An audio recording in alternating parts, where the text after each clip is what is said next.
Welcome to the School of Reinvention podcast. I am your host, Roger Osorio. I'm a reinvention coach and also the author of the book, The Journey to Reinvention, How to Build a Life Aligned with Your Values, Passions, and Purpose. I am incredibly excited to be here with Jen Fox. Jen is a seasoned HR and business professional with over 25 years of business leadership experience. Her entrepreneurial background and career growth in a real-time learning environment have shaped her ability to build inclusive, high-performance teams and support others in doing exactly the same. Endorsed as one of the most no-nonsense L&D professionals on the planet, she brings a mix of vulnerability and pragmatic solutions to her work and relationships. Having assumed leadership roles at renowned companies like Nordstrom, Starbucks, Getty Images, and JustWorks, Jen has recently returned to her entrepreneurial roots, reigniting her independent coaching, consulting, and public speaking business. When she's not speaking about the myths and challenges of working motherhood on LinkedIn, she can be found walking, listening to podcasts, and spending time with her friends and family in Princeton, New Jersey. And that's actually how we connected, because you put out a call to your friends for podcast recommendations. That's right. And I was lucky enough to have been mentioned in one Several of those. times. Yeah. And I responded saying, hey, thanks for mentioning me. And then, we connected and then we realized you need to be on the show. And I figured this will make listening to my podcast even more interesting for you. And you were on season 1 and now you're back for season 2. Yeah, and back, and the in-person experience is so much better. So thanks for having me back. No, I appreciate it. When I pitched this to you, I pitched it partly because, we had so much great chemistry on the first one. And this is the first one in person here at the home office studio. Yeah. So gosh, I thought it'll be way better to do this with you. And I felt like this is going to be nice. And you were so supportive. So I felt like this is what we got to do. I'm excited. Now, the questions are different. So whatever you remember from the last one, throw that out. Okay, clean slate. Clean slate. We're doing this differently. One of the big things that we're going to start talking about in season 2 a lot is definition of success. This is so important. This is something that I admit I have tossed around this term way too loosely. I've mentioned success as if there was one definition to success, when I'm the guy who at one point decided what my definition of success was going to be.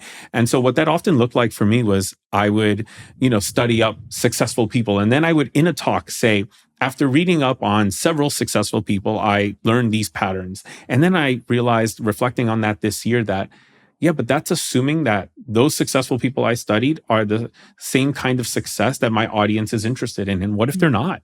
What if the people in the audience are not? And I realized, no, I need to do something. I need to lead the way when it comes to defining success in all of the ways that people do. And I want to start that by, in season 2, every guest will answer this question. And I am so excited that, you are the first one to do it here in the studio environment, answering this question. So let's go for it. Tell me, what is your definition of success today? I actually love the way you're framing that, because I am, as you mentioned in my bio, in the middle of yet another reinvention. As a lifelong learner, I think, which you and I share, I consider myself, a curator of other people's wisdom. And the pitfall in that is it can be very easy to tag along and, just say that's what it must be.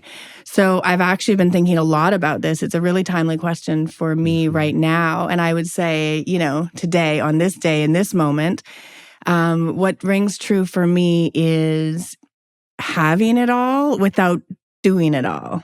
As I get into some of the stories I think we're going to get into today, I think that will become self-evident. I'm a mother of 3. I'm very driven. And so a paradigm shift of having it all, not in a material sense, but having the things that are most important to me, but without running myself into the ground, is really what I would say is how I'm looking at this next chapter and how I would define success. The smarter, not harder. And I mean, this shows up in the most trivial ways. You're a parent. I'm talking about, learning something that when the hand towels in the kids' bathrooms, my kids are older than your daughter, and they constantly make them crooked or more often than not on the floor.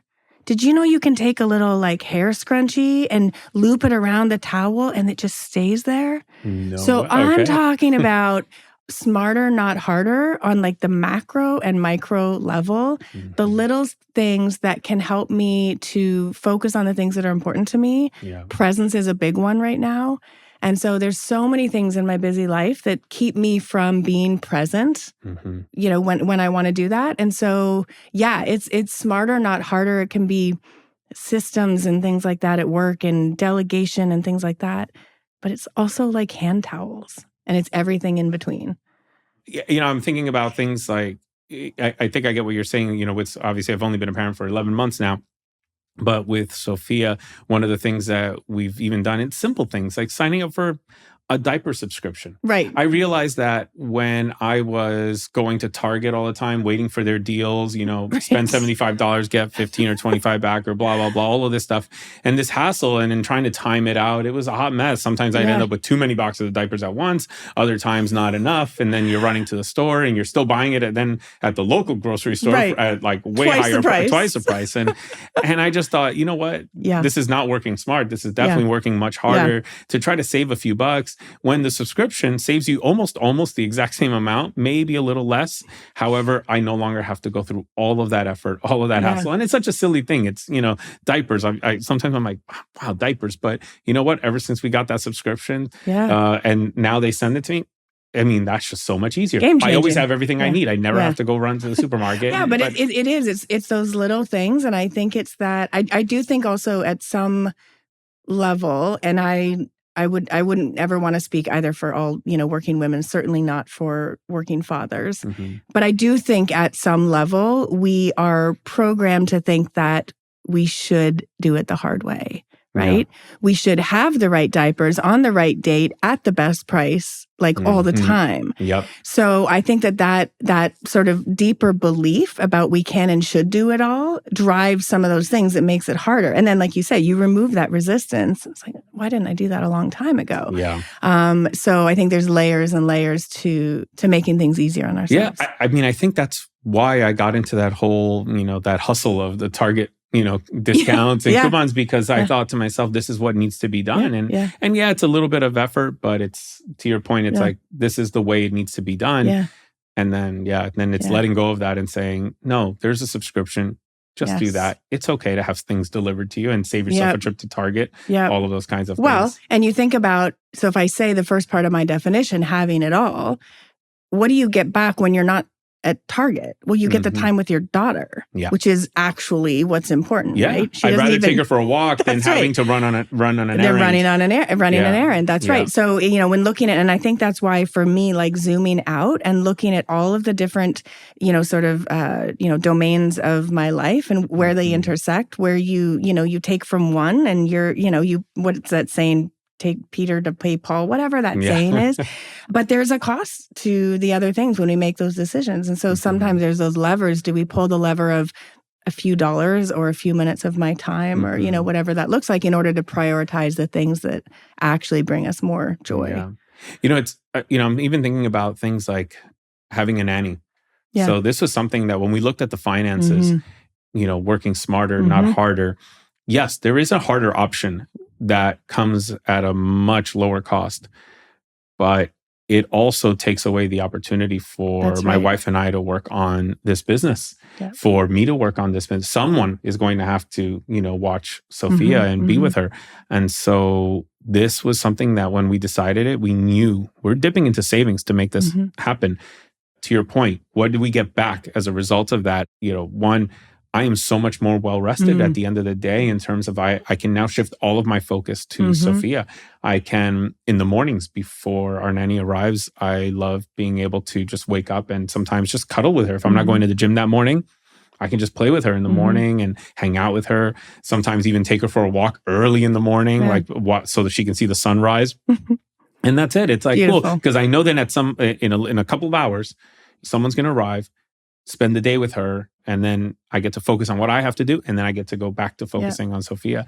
But this is, I feel like this all connects to your definition of success, which is, having it all without doing it all. I love that. Yeah. What was a definition of success you had prior to this, at any point prior to this? Oh my gosh. That perhaps looking back, you're like, you think, oh my gosh, did I actually have that definition of success? The doing it all, I would say, is the common thread. I have been sort of programmed to be the, sort of high performing overachiever to a fault since childhood, and that's a hard thing to accept and unwind and work with sometimes. So I constantly kind of battle that. So yeah, I feel like right now it's in a good place, and it's having me really. I mean, on a day-to-day basis and tactically speaking, that's how I organize my time now. It's completely shifted even since June. Yeah. How do you get from where you were to where you are now in your definition? What happened that helped you move in the direction of your current definition? Yeah. Well, I think it's equal parts what I was going from and what I'm working toward. Okay. And I think that is such an important piece. We often talk about, I think in our last conversation, what advice would you give to sort of your younger self? When you're going through a hard time, there's often a knee-jerk reaction to not have that again, whether that's a dysfunctional relationship, a toxic work environment. And so we swing the pendulum. Well, that never works, right? A classic rebound sort of scenario. One of my mentors, as I left my last role, he called me on it. He said, "No, I'm not letting you write off all of corporate America." So to answer your question more pointedly, I would say I was in a situation that wasn't the right fit for me anymore. At the values level, I would say I'm very clear about my personal values, and that misalignment was, making me physically sick. So now there was a progression there to get to the point, because again, I'm going to damn well prove that I can stick it out. That was very much the mindset. But honestly, you talk about moments. You focus a lot on like moments, right? What was that? What was that moment? There was a moment where I woke up in the middle of the night just to use the restroom. And I literally thought I was paralyzed. My back was so out that I actually couldn't move. My bathroom is, 25 feet from my bed. It took me an hour and a half round trip to get there. Wow. And realizing the next day, as my husband took the kids, and I just honestly journaled my way through the day, that nothing was going to change the situation for me. It was, kind of my thing. So that's what I was working, going away from. Yeah. And what I'm working toward, my core values I've identified are freedom and growth, and they just ring true. They are very core to who I am, and they show up at a bunch of different levels. And so when I think about designing for the future, what does that look like? It's how I structure my day. My calendar now, when I send out my calendar to allow people to book time for me, I'm available 10 to 3 most days. Some days 12 to 2 because I want to reserve focused time. Yep. Before 10, it's about me and my family and my house. And after 3, it's about my family. Full stop. Yeah. Now, there's some variation in that. When things are handled, of course, that's going to be the thing. But that's the guardrail for me. Yeah. And in the having it all, my goals around impact and success and my financial goals, those haven't changed, but I want to do them in a different way. Yeah. So it's dismantling the, having a certain level of success has to come at the expense of all of these other things, namely my physical and mental health, which obviously, especially as a caregiver, trickles out to like everyone else. When we go down, everybody goes down. Yeah. So I think that's why right now I know that my, sort of changing how I view success is critical to everything. And so now I'm just really putting in like the structures and habits to support that definition. There's so much there, great stuff to unpack, and we're going to unpack right now. So one is that your definition of success has changed, over the years. So it's a moving target. And this is something that I started to really reflect on when I made this a key part of season 2. I realized, well, I need to be prepared to answer this question as well. And so I began writing an article that I haven't published yet, but I will publish in the next probably month or so. It's taking me a lot longer than I thought. And as I was writing it and unpacking my definition of success then versus now, I realized that my definition of success changed every 5-ish years, right? About 5 years. Yeah. I noticed, I'm like, oh, and I could pin it to the years. And that's how I got to 5. Oh yeah, from about, 26 to 31, from about 31 to 36, Yeah. and then, 36 to now. Like I saw the evolution and I go, wow, so success is a moving target. But then what you just said suggests that it's not just about the end, but it's also about the manner in which we carry the means to that end. So are those means aligned with your values? And I think that's really important because we can get really hyper focused on a target. And often that's what we're told, right? Yep. Set a goal, set it clear, and do whatever it takes to get there. And I totally get that. And I think that to some extent, we are doing whatever it takes to get there. But you're adding this layer within boundaries, making sure that you have like something there. Like, no, I will not burn out on my way there. I will not cheat on my way there. I will not lie or steal on my way there. I mean, these are some things that I think maybe a lot of listeners can relate to. But sometimes we get so focused on the goal that it's easy to maybe compromise some of those. I'm hearing 2 dimensions to success. One is the target, which for you in many ways, many of the targets did not change financially, from your business perspective, all those kinds of things. But what has definitely changed, because you deconstruct these 2 parts, is the way you go about getting it. Yeah. And I think, Simon Sinek talks a lot about sort of finite versus infinite games. And, there's, so much research on, take an Olympic athlete, right? Like the minute they walk off the podium with the gold medal, like now what? They reached that finite goal. I want to be a gold medalist. Well, now I have it. Well, now what do I do, right? So this idea of more of the infinite game, right? What are we here to do? What's the, the bigger purpose is very inspiring, for me.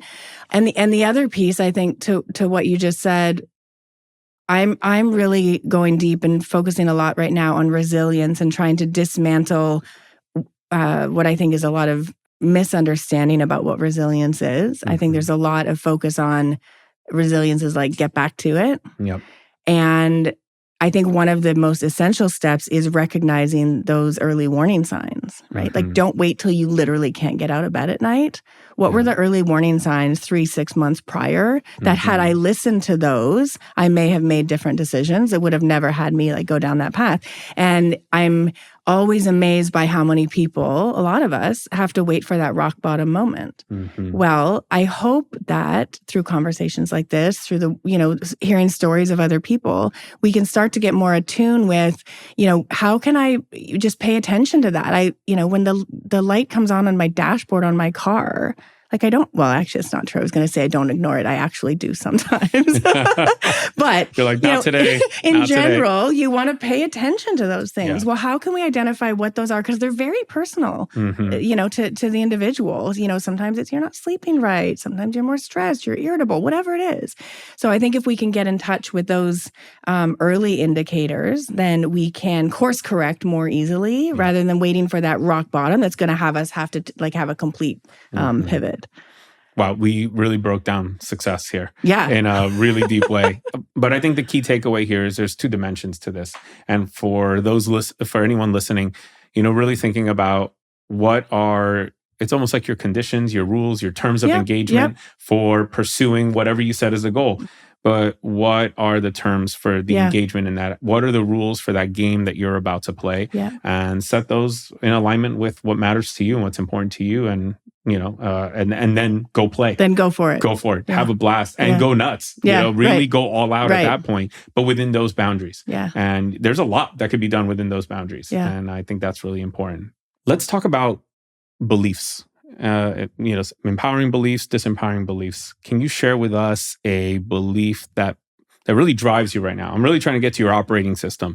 Like, what are those underlying thoughts that drive your performance today? Okay.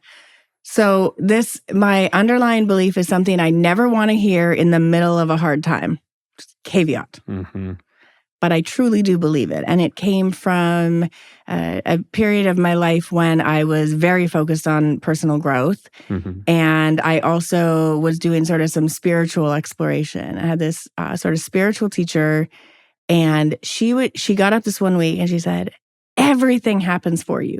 Everything. She must have said it 27 times. No, everything. Every single thing happens for you. To the point that it was humorous. But letting that in was, it's game changing. But in the moment when you're going through a hard time, if someone tells you everything happens for a reason, like you want to clock the person, right? Because you want to hear that in the moment. No.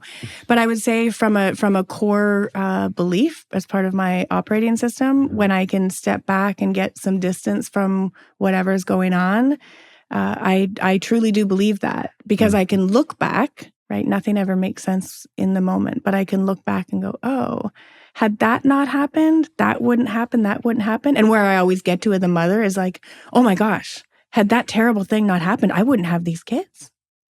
So there's like a straight line looking back, but it's never that way there. So I would say as a core belief, everything happens for you, not to you.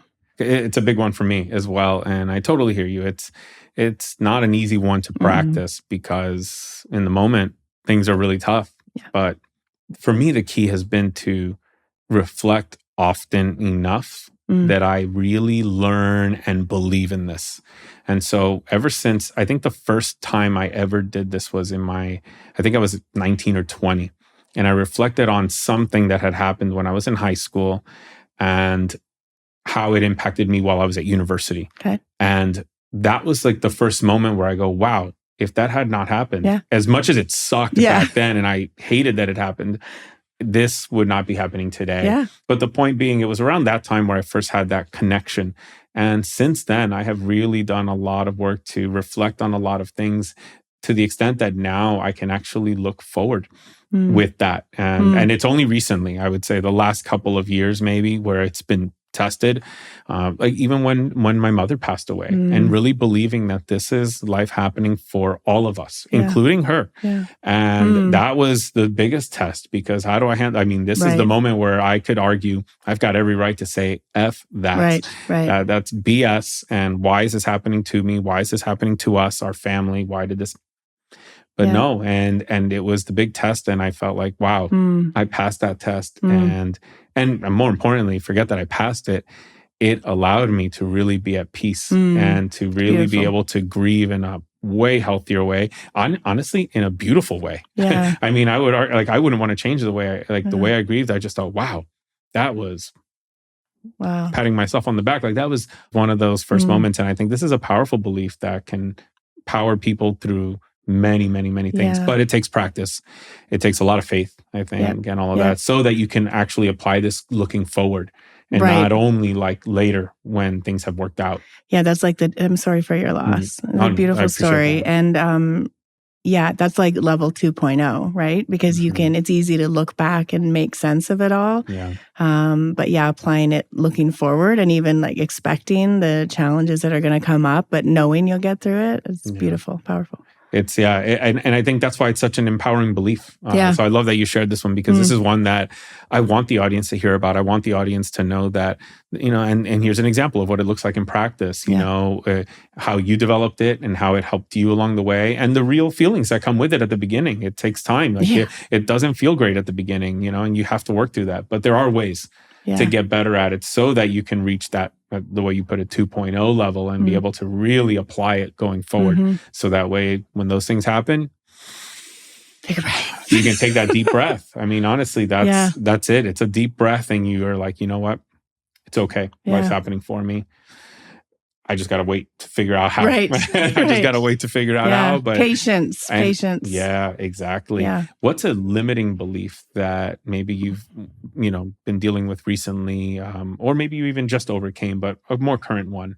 I think part of the curse of a lot of personal growth, certainly social media, is we tend to focus on the positive things and we don't shine enough light on the limiting beliefs.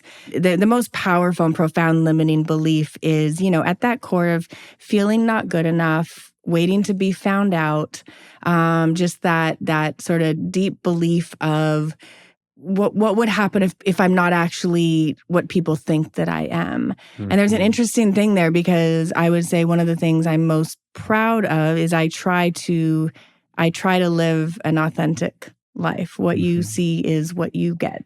Yeah. It's your fault. From a very young age, as I said, I was sort of the high achiever. I was the, sort of youngest person in the room in a lot of the sort of corporate spaces. And that led to, sort of okay, I'll play almost like a role play, right? I'm going to get in there and play grown up. But behind that was like, what if they discover I shouldn't actually be here. I'm not qualified. I'm not a grown up. No, I'm not. Yeah. So I would say that that's there. And I would say that I have come to a place where it's not about dismantling that. I don't actually think that will ever go away. I think that what I try to focus on is recognizing when it shows up and how it's like powering me so that I can distinguish it when that's making the decisions, right? So if a situation arises and I am feeling whatever, not prepared, let's say, if I can pause when I have that feeling and say, is this that old wiring? Is that just this old insecurity and all I need to do is trust myself? Yeah. Or am I actually like not prepared? Is it my grown up, mind that's having this feeling? And then, choose to respond, whichever way it is. But that sort of pause and being willing to stop and say like, the feeling is there. Where's it coming from? And I think a lot of times it is that old childhood wiring that we have, and it doesn't need to drive my decisions anymore, So again, it's multidimensional, but it's definitely a disempowering belief to the extent that when I let it make a decision for me. I want to go a little deeper here or into something more specific. How does it show up? Yeah. And like, how does it appear? Where do you catch it? Where you say, there you are. Yeah. I would say what comes to mind right away, I mean, it shows up all over the place. I would say in sort of a work setting, a lack of self-advocacy. Okay. Yeah. From a young age, I was, put into a people leader role and, just throughout my career was in the position where I had the positions, the title, maybe the authority or whatever, but I never advocated for myself for everything else that should go along with that.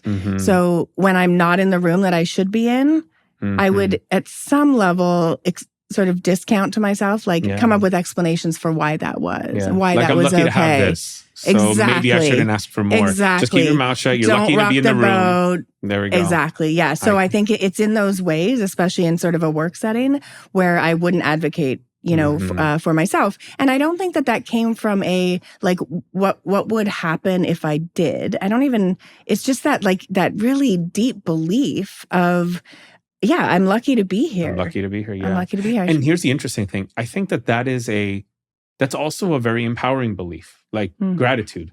Like, hey, and I think that's something that I'm realizing the more I ask this question and we unpack some of these limiting beliefs, some of them are actually, they're double-edged swords. Right. They actually cut really well sometimes and they really help you. I think they can actually serve you so powerfully. Absolutely. But if you wield it the wrong way, it will cut you down as well. It's the light side and the shadow side. All of these things, right? The same way, an empowering belief will have a shadow side if it's overused. Yeah. And so certainly my, overcompensating for wanting to prove that I'm good enough has led to all kinds of great things, for sure. But that's I'm definitely overcompensating to not being like found out, right? And to feed that feeling that I'm I'm good enough. So the light side and the shadow side, I think, is worth unpacking in all of these areas. I think that's a powerful distinction for anyone listening, just to, keep in mind that just because it's a limiting belief in some scenarios doesn't mean that it's all bad. Just give it a chance. Right. I mean, some might be all bad. And then, please get rid of those. But there might be some that when you dig a little deeper, you realize, actually, that was serving me for a while. That's why it's so deeply ingrained in me, because it actually delivered results for me. And now it's not delivering a result. Now it's hurting me, or now it's maybe it's a timing issue. Maybe it's the way you wield it issue. Maybe it's the moment it shows up. Don't want it showing up here. When it's situational, because if you say, I think there's a lot of women sort of my profile, especially in the work world, where we can be told, sometimes overtly or maybe behind our back, that we are too dominating, too controlling, too outspoken, whatever. And so that can be the dark side. And certainly it's a behavior to keep in check to the extent that you're not allowing other people to, to speak or to share their opinions. But when that skill is used, in a positive way, right? And you can use that to influence people, or you can be the one that people look to make decisions in a crisis, right? So it's understanding that, if we throw all these things in our toolkit, when do we want to pull them out, right? When do we need to check to see that we're not overusing one, underusing another? It's situational, right? Yes. And that's, I don't think any of us will ever have that figured out, right? We're constantly assessing and screwing up and then trying or acquiring new tools in the toolbox. Right. And so I still don't know how to use this one perfectly. Yeah. Some I do because I've had them for a while and I took the time, years, to figure out how to use it, when to use it, and the proper amounts. And then others are like, whoa, this is pretty new. And I'm still figuring this one out. So I'm not going to use it perfectly all the time. Very powerful way of breaking down empowering versus limiting beliefs. So one of the things that I often talk about are how there are projects that launch a reinvention. Projects are, I call projects the fundamental building blocks of a reinvention. Almost anyone I've interviewed or researched for the book or anything like that, I was able to go back and find this one project that they started. Yeah. Is there a project that you can think of that, wow, if had it not been for that project, I don't think this other thing would have happened? And tell us about the link. Yeah, definitely. This comes to mind. It's really vivid for me. So, quick backstory, right? I had an entrepreneurial career and then very much, sort of corporate America with a lot of really great companies. And then I had 3 kids, sort of back to back. And so I was, sort of stay at home, homeschooling, all the things, mothering, and really taking that time, not working. Yeah. My sole definition of work was, income comes from an employer, in the form of a direct deposit, with a W-2, this, biweekly pay. That was work. That was how it happened. And I'm, dating myself here, but Upwork had just launched. And I remember what is this thing? I heard a couple of people talking about it. And I was on Upwork and just kind of scrolling things. And, my background had been in human resources primarily. And there was a post for a guy who was writing a book, super niche. He was a book about how to help early career professionals, introverted professionals, do well in the workplace, especially sort of in what is often an extroverted workplace. And he wanted just to interview someone with HR experience to get that dimension, and he, on Upwork, you put your price in there, it's $150, for half an hour call or whatever. So I was I don't know. So I responded to it and did that. And I remember, it's so funny now, but it truly was one of those moments where I thought, wait a second, I can get paid to just share my opinion about stuff? I have so many opinions about stuff. I'm rich. Yeah, right. I know. I'll just see the money flowing in. But it was that complete blind spot into, what is now my life, in sort of the entrepreneurial freelance, type of thing, that income and, really career satisfaction doesn't have to come in the way that I had been trained that it had to come. And just truly a light bulb moment. Yeah. It had nothing to do with the $150. It's laughable now. And that really just the floodgates opened. Yeah. It was truly one of those paradigm shifting moments of what else was possible. But yeah, game changing, and certainly went on to shape those early years as I built my coaching and consulting practice. And then now that I've returned to, which I'm really excited about. I love that because you said something about how this empowered you to see that there are other ways to drive income and to draw income. And this is something that comes up a lot with people who I talk to who get laid off, and then they tell me that they feel called to launch a business or bring an idea to life. Yes. Maybe it's not in the form of business, but bring an idea to life. But at the same time, they're like, yes, but I need to get a job again. And then I go, okay, let's talk about that. What's the role of a job then in this scenario? Because you're telling me you want this, but then you're also saying you need to have a job. And these don't sound like they overlap. Yeah. So what's the role of the job? Well, I need the income. And then it's just like, I deconstruct it. Well, what's the amount of income that you need? Yeah. And then they realize, oh, there is a number that they need. And it's not always the exact salary. Sometimes it's a lot less than the salary.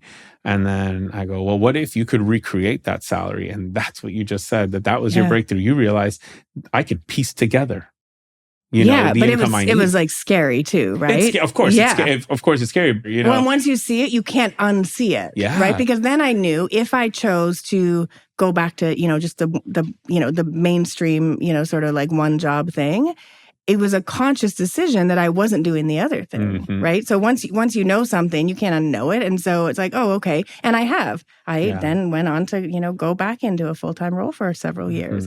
But now knowing that all of that is possible, that I think is what's really profound. It's about taking those sort of light bulb perspective changing moments and keeping them so that you can draw on those, when you exactly, when you need to. Yeah, because life is going to have different chapters, different twists and turns, So I totally get that. But I love what you just said, that when the moment comes, you can say, wait a minute, that is possible. Yeah. And I know it already because I lived a part of that experience. So it's time to bring those world of possibilities. And no doubt we can even get down into the mechanics of it, just learning how to offer up your services, how to grab one of those jobs off the platform and just conduct that full transaction, all of those things. That's a sale, you got a sale. Wow. Did I just get a sale that was not part of a salary check or something like that? Yeah, totally different. That just shows you like, oh, this is doable. And I now know the steps because I had to do it once. What if I did this 100 times? Yeah. And again, that's the point of this question, is really to help understand what are the types of projects that can give way. Because I think a lot of times when I work with my clients or people that, have come to my Q&As or whatever it might be, the question often is something related to, is this the right project? Is this the right thing? I don't want to make a mistake with this project. Honestly, I cannot answer that. No one can answer that unless someone has a crystal ball.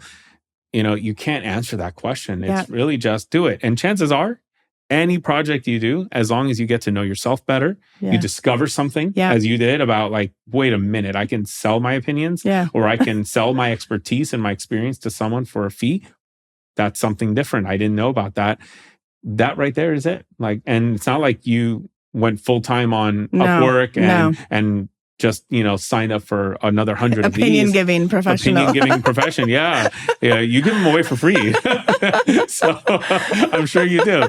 But I think what you're saying there too, and that the right thing is such a trap. Yeah, it is. Yeah. It's such a trap because there's, like you said, there's no way to know. There's just no way to know what, and so it's like, it's having some trust that it's the right thing for now. If you're doing something, again, for me, that is in alignment with your values, right? That's in some way aligned with some version of a goal or direction of something that you want to do. It can't be wrong. It can't be wrong, even though it's not going to play out in any way what you think that it, it might look like. But I think that is this the right thing, the right job, it's the right relation, all of it. It's just a trap that keeps us stuck. Yeah, we never know. And so I think that's the important thing. So there is no right project. No. There is the project and there is doing the project, completing a project. I think that's the only thing that matters. Did you complete it or not? If you don't. Yeah. Well, and I guess I would challenge that for a second. I would say that in HR, we would refer to it as transferable skills. So whether you do the thing or you don't do the thing or you meet the goal or not, if you look at it from the perspective of trying to break it down to what did you learn? Maybe what new skills or competencies did you acquire? And then how do you draw on those? Maybe not in your next thing, but maybe, years down the road. I think it can give us like an empowering place to look that it's all becomes part of us, right? Even when we didn't do the thing. Yeah. And sometimes also, right, it's not like saying yes to everything. Sometimes it's the things that we turn down, that we say no, that doesn't feel like the right thing for me right now. Well, what are the things that we learned there? Maybe we learned discernment. Right? Maybe we learn critical thinking, whatever. So, but I do think that reflection, as you said earlier, that you've spent a lot of time doing that, pausing to reflect on what you are taking from that will be transferable, even if you don't know where you're going to transfer it to in the future. Yes, exactly. Yeah. Because there's always something. Yeah. The other side of it, and you kind of just alluded to this of it, you learn about yourself. Absolutely. You're learning about yourself the whole way. So no matter what happens, whether win or lose or whatever happens, this is why I usually use the word completion, because I think the key is to complete something. Yeah. I don't care if it's victoriously completed or miserably completed. It doesn't really matter as long as you complete it, because I think there's also something about finishing something. I love it. And this is what I encourage a lot of people to do, is just finish the thing. It's okay if it's horrible. I don't really care. But as long as you learn about yourself, as long as you draw some new skills out of it, as long as you become aware of something you didn't know about before, you've already come out way ahead. That whether that succeeded or not almost doesn't matter, because you've actually succeeded a lot on many other levels. This is just one of many levels of success in this project. And you can afford to lose one and win 3 others. And I would take the 3 others because they come in handy a lot more than just a quick little win here. I mean, we talked about this in season 1, different reinventions along your journey. Let's unpack one of them. This is story time. I want you to tell us a story about one of your reinventions, maybe your proudest, favorite, the worst one. So I'm going to go a little personal on this one, shift away from the, corporate sort of persona. So when I was pregnant with my first child, I was, I guess, 3 months, gone to all the doctor's appointments, kind of just, you get pregnant, here's what you do, right? I mean, it's kind of laid out for you, you know, what to expect when you're expecting, you get all the books, right? I would say just very much, just very mainstream. And that's what I just expected I was going to do. And I don't even remember how, but I came across a documentary about birthing. And it blew my mind because it started to just sort of expose all the other sort of ways of thinking about being pregnant and birthing. For me, thinking about, how else could I do this? And I saw some sort of statistics around, just medical interventions around birth, especially where we live in New Jersey. And it startled me. And I thought, this doesn't really even jive with like my beliefs. I've ever had a child before, but I kind of trust my body. Like my body's kind of never done me wrong. And the mainstream system was very fear-based as opposed to like trust-based. So I had the opportunity I met with a couple midwives and just had this like experience of, these caretakers being with me and in my presence who were about me and my baby. And in fact, they call in that world mother baby, one word put together, mother baby. It's a partnership. And it completely changed my paradigm around not only, pregnancy and birth, but then also, went on to be, parenting as well. I would say that the reinvention that took, it was very much it took a lot of active work to get out of the mainstream. I had to deal with a lot of doubt and fear and ridicule, honestly, from other people. When I would share with people, which I didn't share with everyone at first, that I was planning home births. I mean, you might as well say I was, in bringing the witches out. It was shocking to me, the response, because it's just, we're so deeply ingrained to like check into the hospital, ideally on the doctor's schedule and have the baby. So I learned through that who I can confide in certain areas and who not to, who felt like I was pushing an agenda when I wasn't, who could truly share for excitement that I was experiencing my reinvention and my journey for me, as opposed to taking it personally like they did something wrong. And it changed everything for me. I questioned all of it. I questioned, breastfeeding, which is so stigmatized in our culture. It's such a double standard. Attachment parenting. So I would say, some people would say I sort of went off grid because I think anything out of the mainstream in those areas is seen as like, whoa, is super alternative. You tell someone you're co-sleeping and they're like, you're going to kill your baby. Like, so what it took for me was a confidence in my own intuition. I will say one of the miracles of it is that my husband and I went along that journey together from the beginning.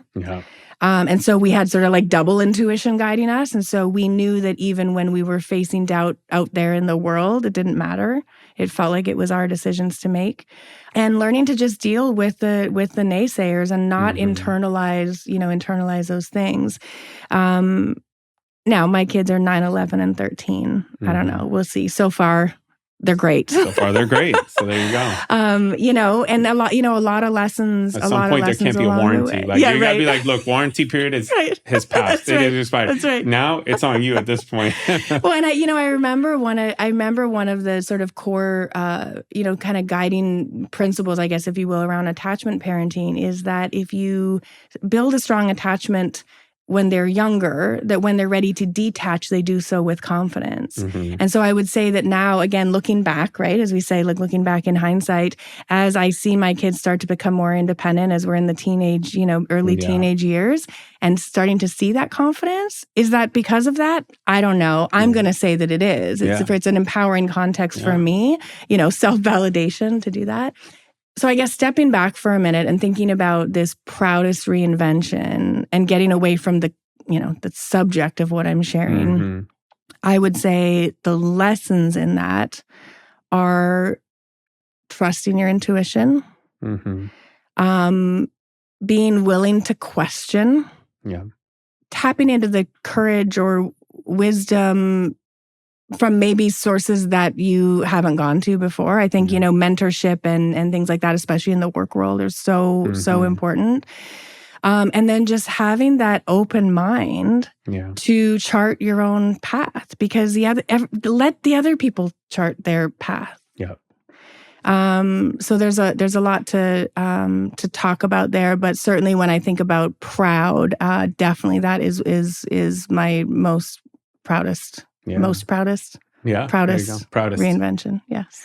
I mean, there's so many things in there that I think anyone going through any reinvention, and this is why I love that you shared a personal one, because it's no different than a career one or anything like that. It's just a different area of your life, but it's still a reinvention. I talk a lot about, in my book, I talk about the naysayers and the role that they play. The naysayers, I mean, I think that they're many times they actually have really great intentions. They care about us, and that's why they're doing the naysaying. And sometimes that's good, because I think that they're giving us a list of what to look out for. Oh, that's really good. Because I was a little too excited, so I wasn't really looking at all the potential risks. But I can mitigate some of those. Thanks for the heads up. They were really saying, because of this risk, you shouldn't do it at all. You're like, no, I'm still going to do it, but I will factor that in. Now that won't catch me off guard when that happens. I won't be like, where did that come from? It's like, no, I was a bit prepared because you helped me out by telling me about that. So that happens to anyone who's trying to make a massive reinvention. You mentioned something about how people looked at you like, what are you doing? I mean, I've heard many people say something similar when they consider quitting a corporate job. Or quitting a path that they had already been on, whether it's medicine or law or some of those that have a longer path, and then leaving near the end and saying, this isn't right for me. Wait, are you crazy? What are you doing? You've put in 8 years out of 10 on this path, and now you're walking away? No, you can't. You cannot do that. But you can. And so you heard those kinds of responses as well. Absolutely. And there was a lot of learning that had to be done, because admittedly, you were not aware of all of that. You were more aware of the mainstream, but then you became introduced to this and you did the learning. You found the books, you learned more about it. Intuition, like you mentioned, you trusted yourself. You trusted in your intuition. You said, this is what I believe is right for me. So I'm doing this. And I think the other thing is, because you trusted in your intuition, you went all in. I find that a lot of these things don't work if you just go half in. And then someone can come and tell you, see, told you so. Well, that's what happens when you don't go all in, when you allow some of those naysayers or allow some of that, or don't trust your own intuition, and you maybe say, let me just halfway do it. But nothing works when it's halfway. Commit. Like nothing works halfway, especially something that is going to be quite different from what you're used to. You're going to have to go all in on the different and just embrace that.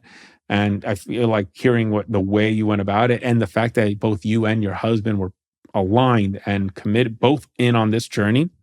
I mean, this is a reinvention. This is an amazing reinvention, and one that clearly, you continue to be on with your children as, now, like you said, you're getting, they're starting that detaching process and you're seeing good results. You're seeing good results. And so there you go. Like, I mean, you did what you felt was right. You're getting good results. I mean, that's what matters. At the end of the day, I always think, what was the job to be done in all of this? Yeah. And the job to be done, and I'm going to make an assumption here, but you will correct me if I'm wrong.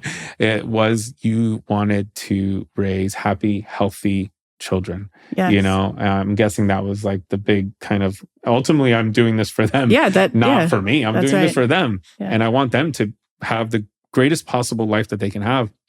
And you are now seeing that starting to unfold. And so, I feel and I think that there's a really important distinction. I agree with you on the sort of like all in. Again, that may be an overused skill of mine sometimes. But the distinction of being committed but not attached. Mm-hmm. So I may use my second daughter. I was sharing with you when I arrived here. I was, committed to having a home birth. It was going to be the same plan as my first daughter. Well, hello, Hurricane Sandy, historic hurricane happened, and I went into labor. Mm-hmm. Having a home birth during a historic hurricane, not so recommended. No. And I was really attached to it. I mean, the midwives, the doulas, everybody's camped out at my house. Yeah. My husband had the 30-foot extension cord running from the neighbor because somehow they had power. Yeah. We're still filling up the tub because I was like hell-bent on this is what I need to do. Yeah. So even in my, charting my own path, type of thing. No, that sort of like attachment, some of that absolutely was powered from I'm going to prove them wrong for sure. Mm-hmm. And I labored for like 56 hours at home before I finally was like, okay, we need to go to the hospital. Because again, what I was committed to is a healthy child. The job to be done. Yeah, that's right. Yeah. And at some point it became evident that it was in jeopardy, if I was like so focused on doing it the way that I think we needed to do. So, that ability to like commit and go all in, but keep letting go of those attachments to allow things to unfold and then like pivot. As needed, of course. As needed, right? New data, right? And like this I know is where I the said naysayers that. come in because the naysayers keep you mindful of these. Hey, look, I really think you should go to the hospital. Yeah, that would have been a naysayer, but you know what? That's why the naysayers are good because you need somebody to tell you. Yeah, maybe I should now. It's been 56 hours. Maybe I should go to the hospital. Time to go. And that's okay. And when I even mean like the full all in, I mean all the elements to that. You talked about breastfeeding. You talked about all these other phases. Yep. I mean, you committed to this. You said, look, I believe in this and I want to learn more about this and navigate this. And I think that's, of course, with the necessary pivots and adjustments in those moments. I mean, that's why I think the naysayers play such an important role. Yeah. Sometimes we need them to say something so we can be like, you know what, this is that moment. Thank you for having existed and having done a little naysaying for me because I'm off to the hospital now at 56 hours. Like, this is what I got to do. Yes. Along any journey where you are making massive transformations, usually there is a great deal of challenge. We talked about this idea of setting a goal, your definition of success, and then, within boundaries, going all in on that. But just because you've set some boundaries and you've set a goal that is aligned does not make it any easier. It doesn't mean that, oh, well, that's an easy goal. No, it's probably full of challenges that will push us, take us to our limits, and maybe even break us along the way for a moment or almost break us. Can you tell us about a moment where you felt that you hit a breaking point or almost a breaking point? Yeah. So again, another sort of personal side to this, but I think the lesson is very much more what, in my sort of career path. So my second child actually miscarried, and I was pregnant enough that everybody knew that I was pregnant. I was on my way to the ultrasound, type of things. I, left the office. Bye, I'll come back and I'll text you and tell you kind of what's going on.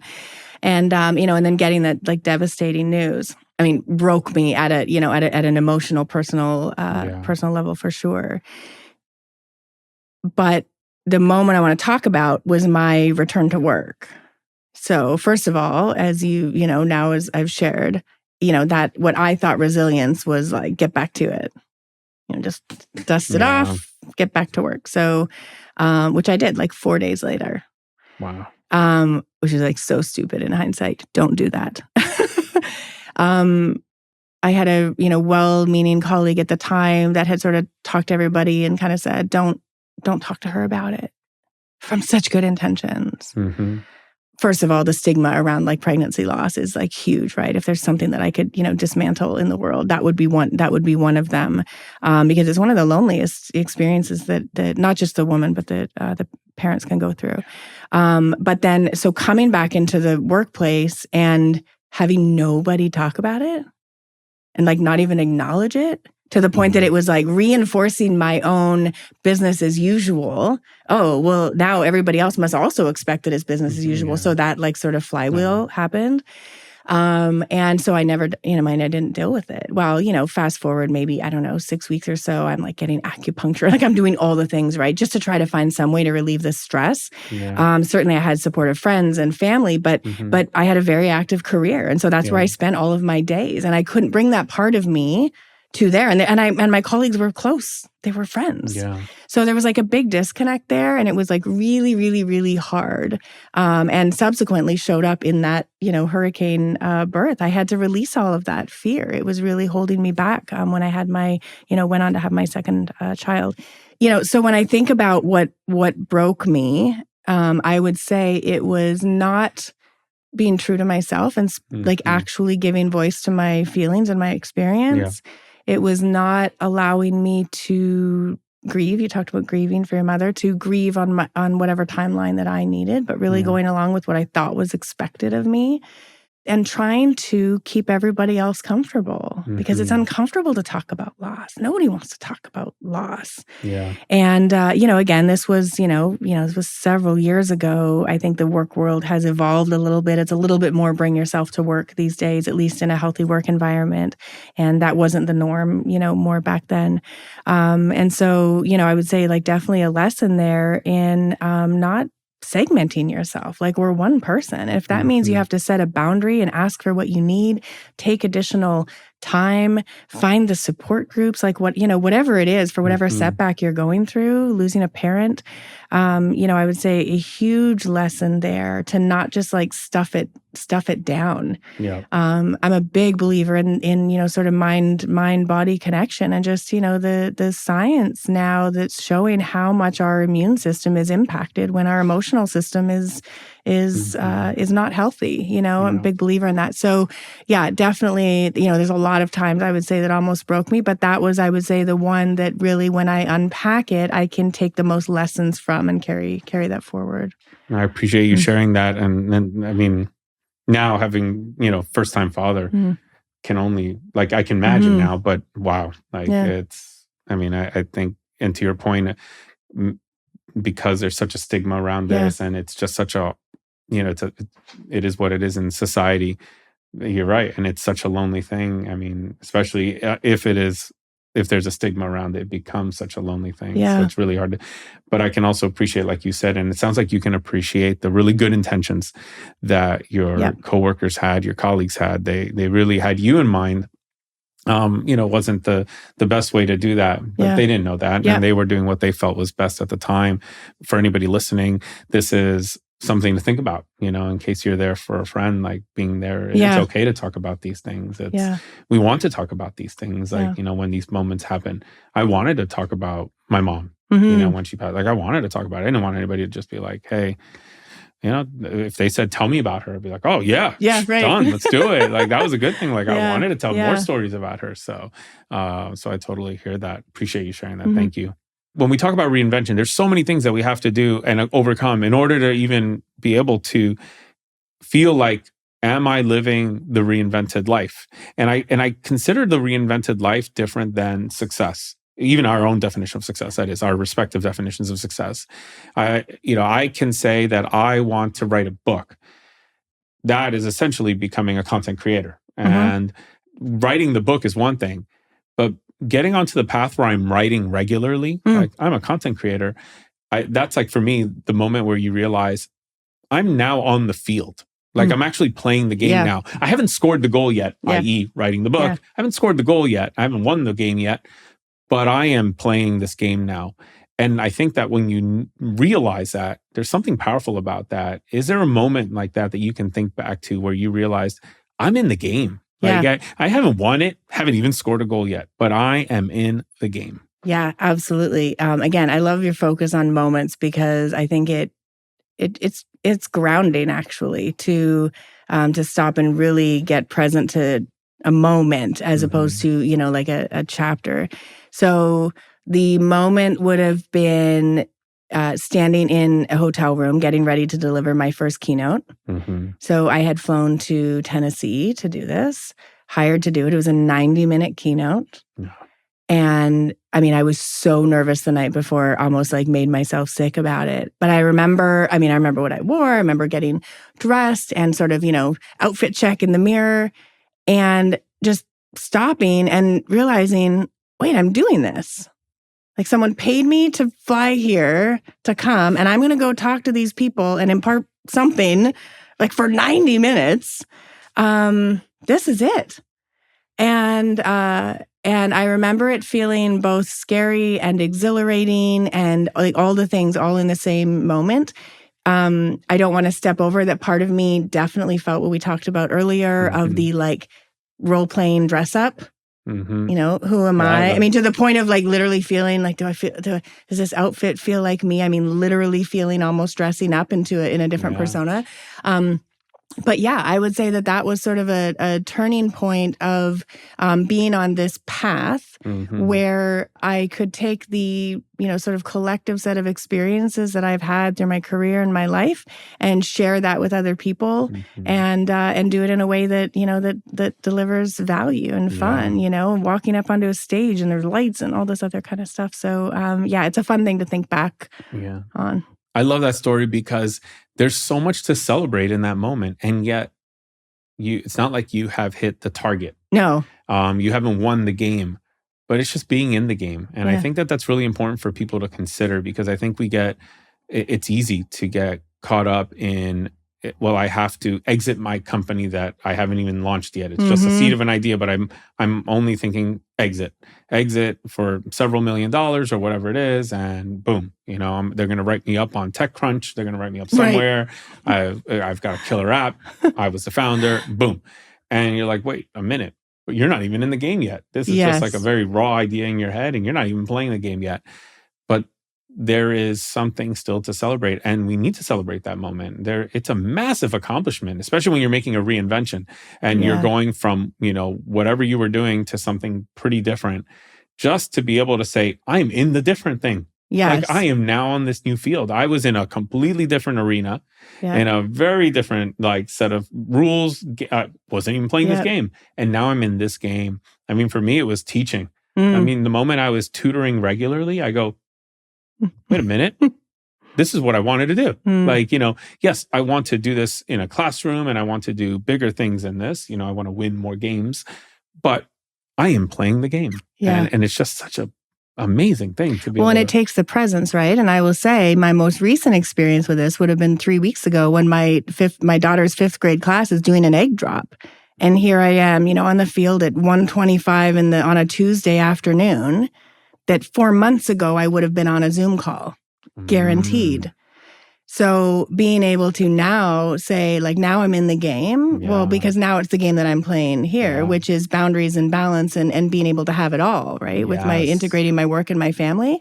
And I remember sitting there, thinking about looking around at all these other parents that were there, really thinking about what's everybody else doing that they're all able to be here, I'm curious about that, but really present and grateful for the ability, this is my game right now. Yeah. I'm watching an egg drop from a 90-foot fire truck thing. Yeah. I couldn't be in a better place in my life. I love that example. Yeah. That is so, because that's just a goal you have about presence and being around your family. And you're just acknowledging that I'm here. And this isn't the last time I will be here. This is literally the first goal of many goals. Yeah.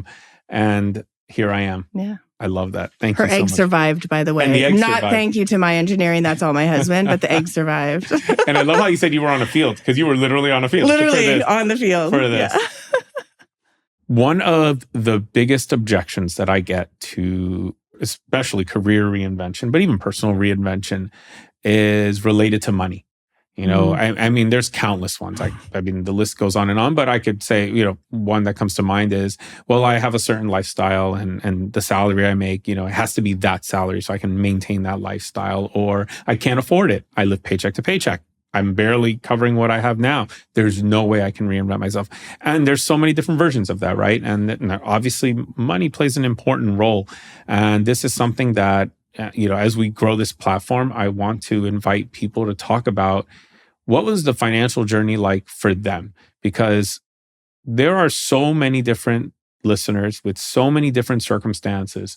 And while, your story or my story may not resonate with everybody, it will resonate with someone who has, wait a minute, that's very similar to my situation. Jen's situation is like mine today. And I'm here saying that I can't do it.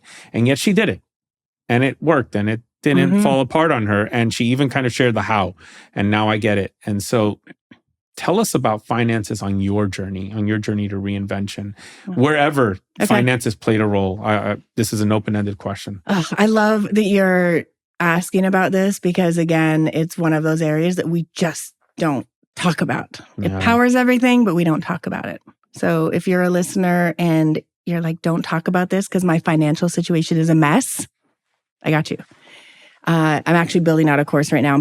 I use this example and I refer to it as my money mess. So, I love it. Yeah. So, I mean, I am happy now. I will say also, I can speak about this with humor and distance because it is truly in the past. And it is, you used the word earlier, complete. It's complete in the sense that I got the lessons from this period of my life that it's truly complete. I don't have the emotional charge anymore. Yeah. I want to acknowledge that when you're going through financial stress or concern, it is all consuming. Yeah. So if you're there, it's okay. So, so I had made a series of decisions in my early 20s that landed me in debt, well over the amount of debt that I should have had for my age. And, there were, sort of early warning signs, as I said, that I didn't pay attention to, sort of the rising credit card balance, things like that. My car was, kind of not doing so well. I went to a new car lot. And of course, they said I could afford this new car. Of course it was. Because you can afford the payments. That's right. Technically, I could afford them. They've got ratios and all the things, right? That little trick. So, off I go with my new car. My dad, it all just new cars. So here I am. And and again, I think that part of the power of storytelling is when we get real. So my salary was $57,000 a year. I was in debt $42,000. Okay. So let's do the math. Yeah. Yeah. I mean, there's no quick hit here. I ignore all the early indicators, right? I meet my now husband who has this, quite fancy life. He's not in the same situation as me. So we're going out to dinners and we're taking trips and we're doing all the things, which is just getting me further and further in the hole. Yeah. What I feel is a lot of shame and secrecy. I don't talk about it. Again, I'm playing dress up, right? Yeah. Just playing the role. And then I remember I was at his house one day. We had just moved in together and I got a credit card statement and it was with this lovely letter, not just the normal statement, advising me that my interest rate had been raised to 31.9%. It's crazy. I mean... Okay, I lied when I said it. It doesn't trigger me at all because I could feel myself, my breath right now being impacted. And I remember I was... Chest tightening. Totally. I was sitting on the arm of his couch and reading this. And it was like a before and after moment. Yeah. I was luckily in the period of my life where I was surrounded by a supportive community, a lot of personal growth. And so I called my coach and told him what had happened. And as any good coach does, he's not triggered. He's not sucked into any of it. It's just like, okay, here's what it is. Like, what are we going to do about it? Right. And I remember lying on the basement floor of my partner's house. I mean, hysterical, right? Could barely even speak because this for me was bringing up not just the literally the numbers and cents of the mess, but all of the shame that went along with it. And where I got to, again, the power of a coach, right? Where I got to in that one conversation was a deep understanding that I had made the best decisions I could have made at that time. But now I was ready to make a different set of decisions and that no one was going to come and do it for me. I got so clear in that moment There was nothing was going to change unless I did it. So then what did I go do about it, right? How did I get out of that?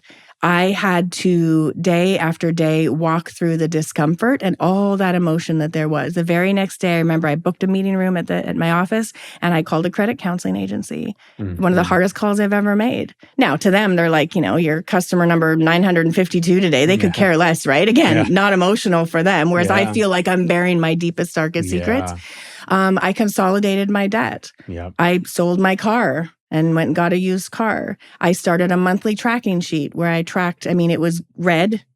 That my goal was to get, into the black. And every month I would force myself to tally it all up, tally the debt, tally the income, and slowly starting to pay things off.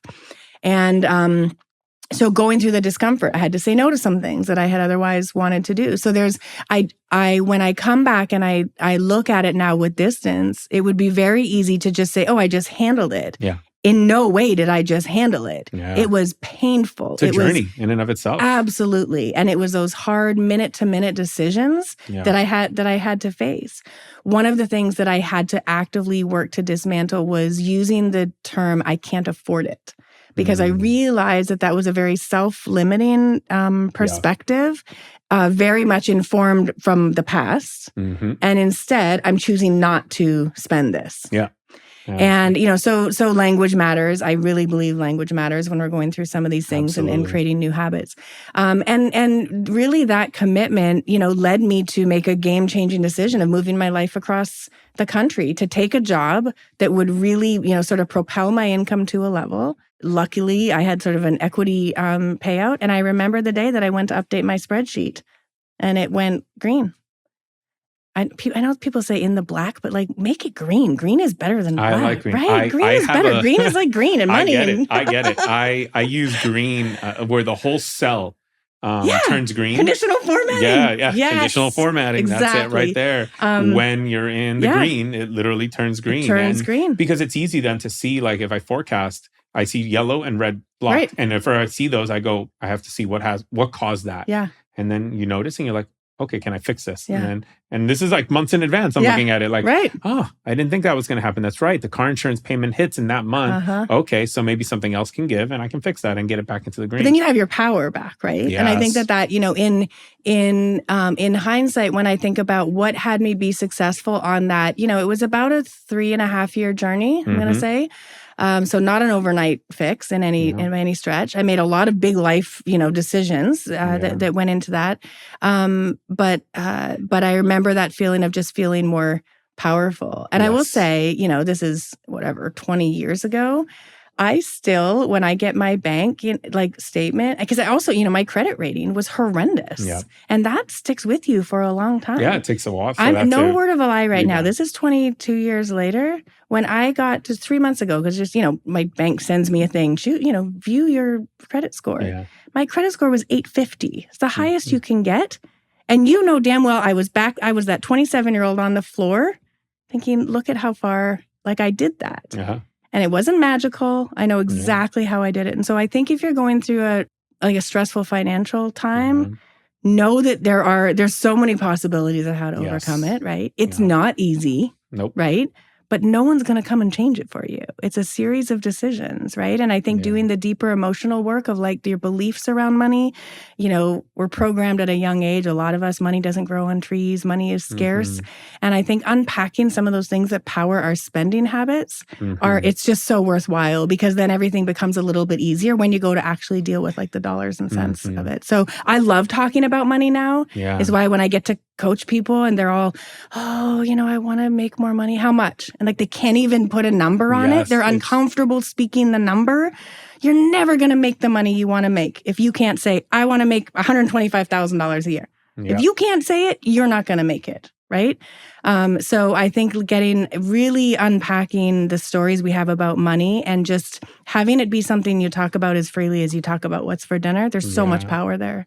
I love what you said about the spreadsheet because there is power in just knowing your numbers. Yeah. And that's something that I discovered along the way. And it's crazy because even knowing that, I was still scared to look at the spreadsheet. And by the way, having a Definitely. spreadsheet does not make it No. any less scary. The spreadsheet can be quite scary too, because sometimes the reality is scary, and the spreadsheet makes it very clear when you have a lot of red cells and you're like, when do these red cells ever turn yellow? I'll take yellow at this point. Yellow is like you're getting close, but you're still not there. Yeah. And I'm like, oh man, but I'll take a yellow right now instead of a red. Whenever I didn't look at the spreadsheet for an extended period of time, I felt the stress building. And it sits somewhere. It's really interesting because I'm still out, doing speaking engagements, coaching, doing whatever, teaching classes and all of that. And I don't bring that to those places, but it lives somewhere in me. Yes. And it's drawing on some energy, but it's doing it in a really sneaky kind of just a way where I don't really know how or where it's taking it from, but it is drawing energy from me. And then once it gets to a point where it's really built up its strength, and now it's like, ooh, now I get to really rear my ugly head. Oh, now I'm like just that tension you mentioned when you talked about 31%. Yes. Now I'm finding that living in me like just throughout the day or when I wake up or before I go to bed. And it's just like there daily. And then and I know the solution. I know it's to look at my spreadsheet, but I'm scared. But I also know that when I do, I always walk away from that spreadsheet feeling empowered. Yep. Even though I didn't change the reds to yellows. Yeah. The yellows didn't become greens. The reds are still the reds, and there's still a lot of them wherever they were on that when I was looking back at them. But just knowing. Yeah. And I realize, and this is something I think that is so key to what you're saying, is the spreadsheet is that knowing there's power in simply just knowing your numbers. Plus, it gives you an opportunity to look forward and figure out where can I fix things and when can I get excited? When can I focus on celebrating and really start thinking about that?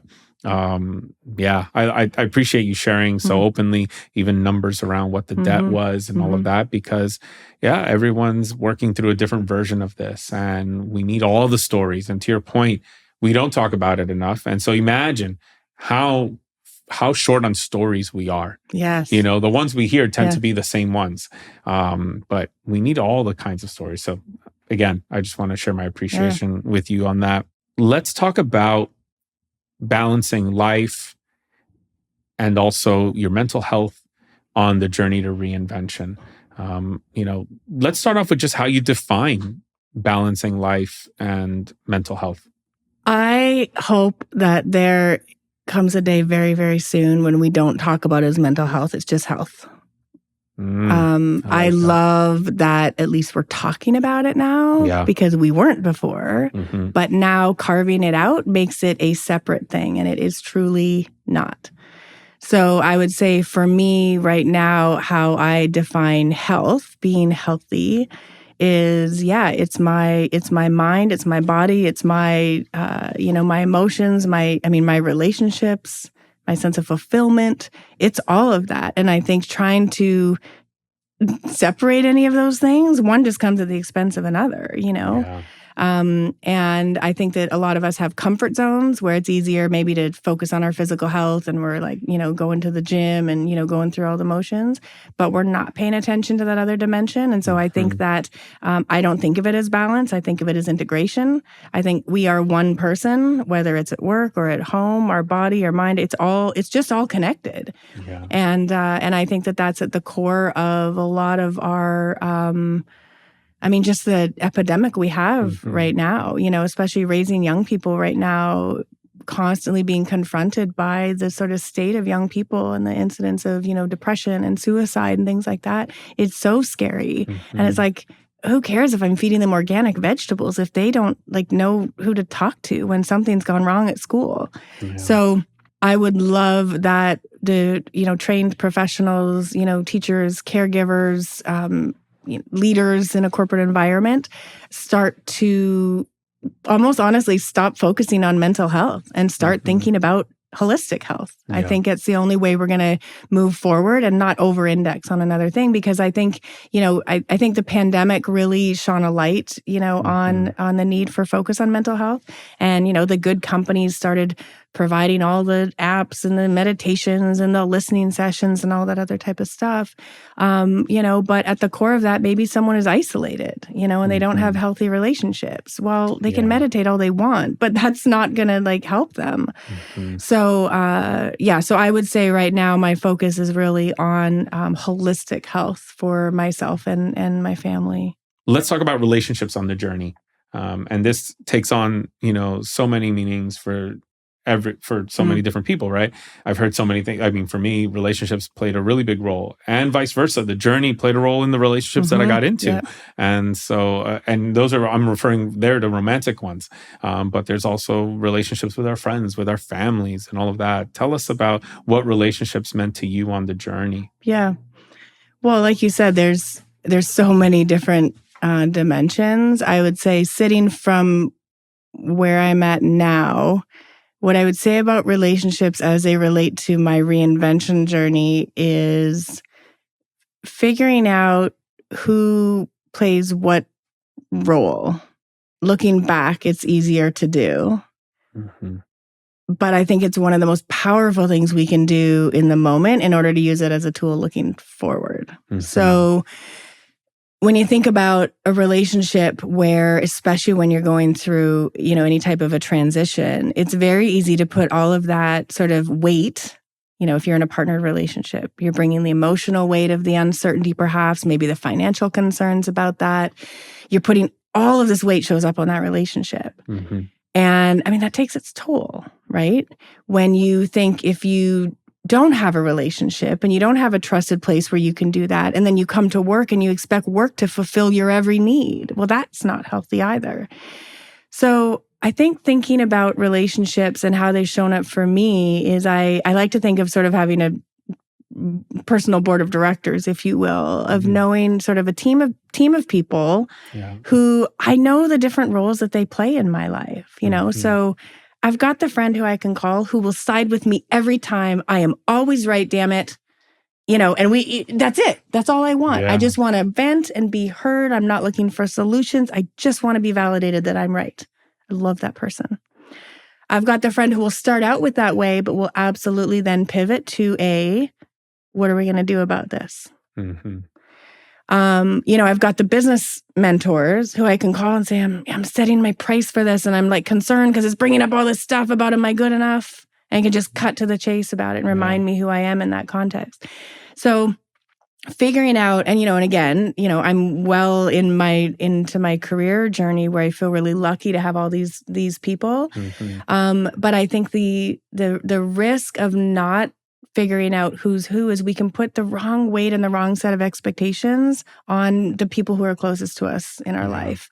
Are certainly, my kids, they just have nothing to do. I love sharing my successes with them, but I'm not going to bring the hard stuff to them. They don't need to carry that weight for me. But I want to model. It's not to say I only share the good news, but there's certain things that I'll share with them. So, and I think, gratitude in relationships, I think there needs to be an authenticity in knowing that when you're in a really intense time and relationships, inevitably you have less time for them. Maybe you're starting a new job, you're kind of going all in on something, or you've just had a family, relationships suffer. But it takes nothing to drop someone a text and let them know you're thinking of them, to just keep feeding those things in a way that feels authentic to you.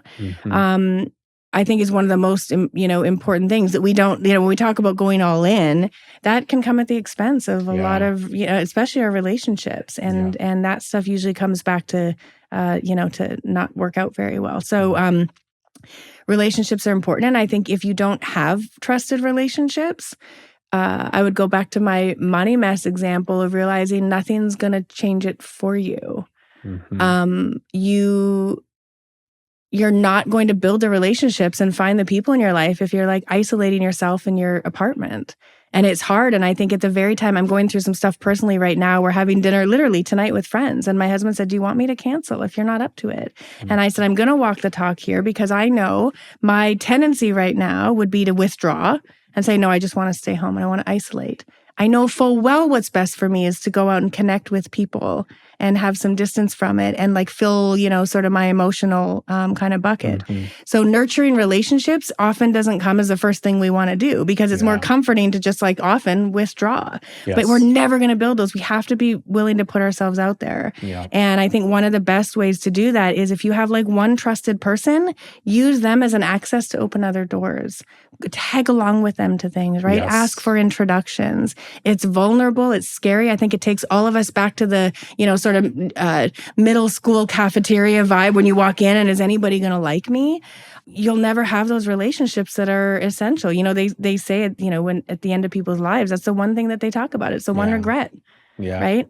And so it's so important to build trusted, authentic, deep, meaningful relationships. Yeah. And it's especially important when you feel like you don't have them to move through the discomfort to try and create them. I'm blessed. I feel like a key word you said there is to build them, versus have them. That you have them when you build them. They don't just appear out of nowhere, and they don't just stay because they don't just stay magically on their own. You have to continue to feed them and continue to develop them over time. And I totally get what you're saying about, sometimes, especially during difficult moments on a journey to reinvention where you're making a massive pivot in your life. I mean, a path that is full of uncertainty, setbacks, getting knocked down, kicked while you're down, all of these things. Yeah. Retreating and just kind of keeping to yourself and saying, you know what, I should spend that extra time trying to get back up or whatever. But then, I mean, I think you've alluded to this in a way, but that it's these relationships that can be the ones that pick you up. Yeah, that could pick you up. Absolutely. And I think the other thing is in practice, right? When I say like putting yourself out there, building the relationships, I think the practice of making that happen is being, keeping an open mind, but saying yes to things. I'll tell you a really quick story. I was working for Nordstrom in Seattle, and a colleague of mine who I didn't really know very well, but we'd worked together for, however many months. And she came into a manager's meeting and she said, "Who wants to go to the Britney concert?" I was like, "Are you kidding me? Like, how old are we? Really? Britney Spears?" And for whatever reason, I felt inspired to say yes. And it was the first time we had ever, hung out. We find ourselves at the Ramada Inn next to the Tacoma Dome in Seattle, rocking out to Britney Spears. We were for sure the oldest people in the arena. She is my ride or die best friend on the planet, 23 years later. And obviously we reflect often about that moment and, go Britney. But had I not said yes there, I mean, it just kills me to even think about what my life would be like without that. So I think it's keeping an open mind and knowing that your best, deepest, most meaningful relationships, they might come sitting next to someone on an airplane. Yeah. They might come, standing in line next to someone at the coffee shop, or going to a Britney Spears, whatever it is. But you have to have, I think it's like in practice, being willing to say yes, especially if someone else extends that first invitation. Yeah. It's so scary to be the one and put yourself out there. Yes. But if it comes to you, like say yes. Yeah. Say yes. It's a gift. You were just handed a gift. Yeah. Someone's doing the thinking, the planning, all of that. You just have to say yes and you're in. Yeah. I love that. I mean, I think that, I've been reading a little bit about this. I don't know how they've been referring to it, like a new epidemic or a new pandemic of loneliness. Epidemic. The Surgeon General has said, loneliness is like the new one. And that, I mean, it's crazy because we feel like with all the technology we have, we're more connected than ever, and yet somehow we're lonelier than ever. That's right. They say it's the equivalent of smoking 2 packs a day. Yeah. Yeah. And this is so powerful. And I love the strategy you shared.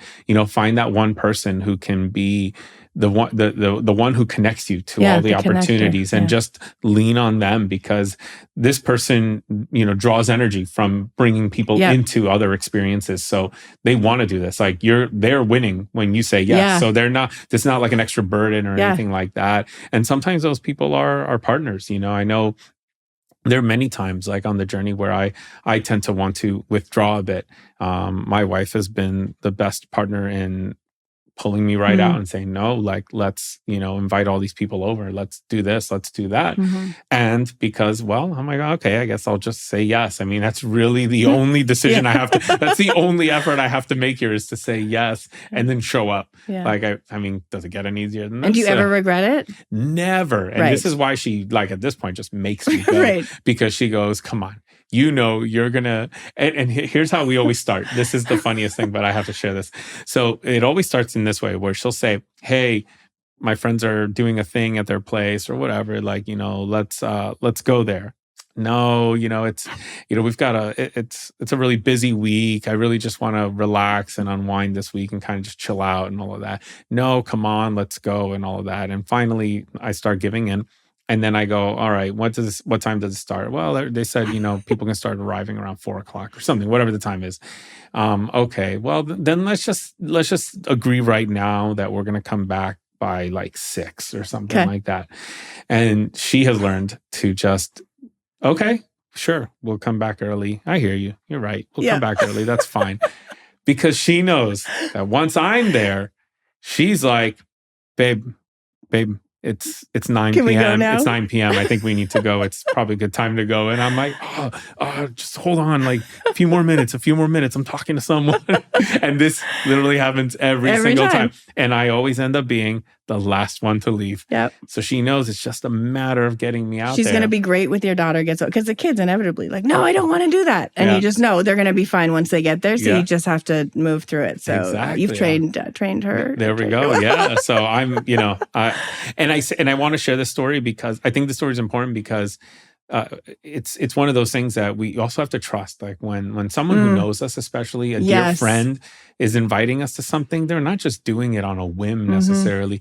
They know they've already done some, kind of mental calculus to figure out that you're the right person for this. Like that's why I'm calling on you. I could have called on somebody else if it was something else, but I'm calling on you because I think for whatever reason, whether I think I want you specifically to be there with me, or I think you would love this event, or I think there's someone there that you would totally click with and connect with, whatever the thing is, they've already done that mental calculus and they've extended the invite. Yeah. So just say yes. Yeah. It's like, you're going to probably have a blast. Yeah. And like you said, look, it was Brittany. I mean, or what did it say? It's Brittany, bitch, or something. So there you go. Yeah, there it is. I love it. Awesome. What is one piece of advice that you would give to a younger version of yourself? I struggle with this question all the time because I know. Any piece of advice. Well, I think the reason, I could list 100 things that I would want to tell my younger self. I remember being a younger self and getting advice and thinking, you don't know me, you don't understand me, you're not in my world. And so I'm aware that sort of that distance, it can feel patronizing. And so I try my best to, when I answer this question, of like trying to put myself back in that younger self mode, right? So the in debt, not sure of direction, no self-confidence, imposter syndrome, out of control type of person.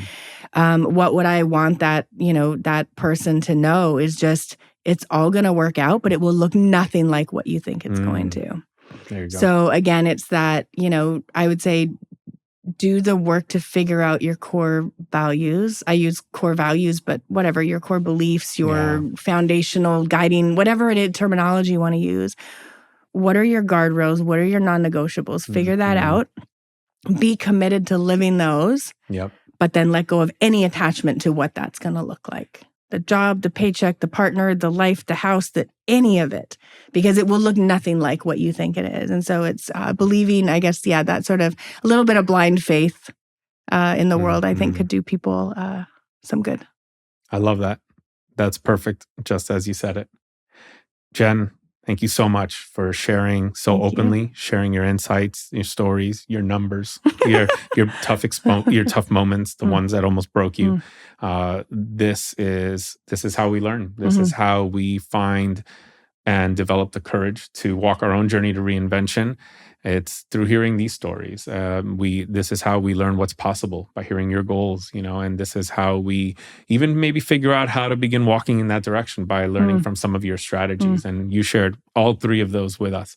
So Thank you. And Well, I appreciate you taking the trip all the way up there. You bet. It's been fun. And again, I share my wins and my losses with humility, and in the hope that it can help someone else to see, what might be possible for them. And but in no way do I have any of it, figured out. So I appreciate the back and forth too, because I'm always learning myself. So thank you for having me. My pleasure. You can find all of the different ways to connect with Jen in the show notes below. So just make sure to go there, click, find her on all of the platforms, and you'll see all the links there. Thank you again, Jen. Thank you.